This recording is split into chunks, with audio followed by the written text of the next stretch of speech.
اس دنیا میں بسنے والے لوگ حتیٰ کہ تمہاری عزیز بھی تمہیں تھکانے لگتے ہیں، اور یہ دنیا تو ویسے ہی تھکا دینے والی چیز۔ یہ درد تو عارضی ہیں جو تمہیں مسلسل دیے جا رہے ہیں، ان کے پیچھے جو حکمت ہے وہ اللہ کی قدرت کو معلوم ہے۔ تم اپنے منہ سے کوئی ایسا شکوہ نہ نکال دینا جو تمہاری عبادتیں زائل کر دے، اور ہاں، اپنے رب کے آگے اپنے درد سنانا بھی مت بھولنا۔ اس کو روز اپنا درد سنانا، اس سے روز التجا کرنا، اور ایک دن دیکھنا تم خود مسکرا دو گے۔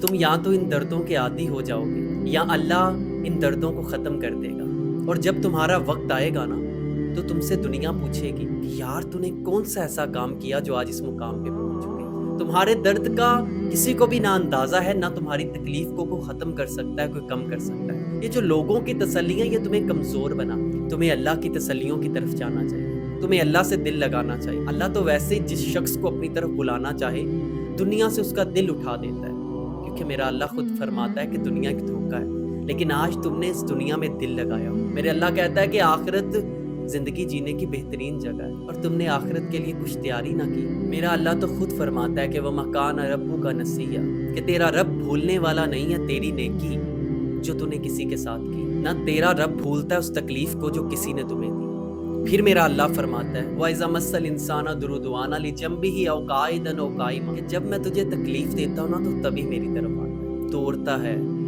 بیٹھتا ہے، لیٹتا ہے۔ جب تجھے چھوڑتا ہوں، ریلیکس کرتا ہوں، تو ایسے گزر جاتا ہے جیسے مجھے جانتے ہی نہیں۔ آج تمہاری زندگی کے درد، تمہاری تکلیف تمہیں اللہ تک لے جاتے ہیں۔ اللہ تک جاؤ۔ شیطان تو ہر اطراف سے تمہاری طرف حملہ کرے، وہ صرف تمہارا ایمان لینا چاہتا ہے، اسے تم سے اور کوئی چیز نہیں چاہیے۔ تم شیطان کو کچھ نہیں دے سکتے اپنے ایمان کے علاوہ، اور ایک دفعہ جب تم دنیا سے پردہ کر گئے نا تو شیطان کے ساتھ دشمنی ختم ہو جائے گی، اپنے ساتھ دشمنی شروع ہو جائے گی۔ اللہ میرا اور تمہارا ایمان سلام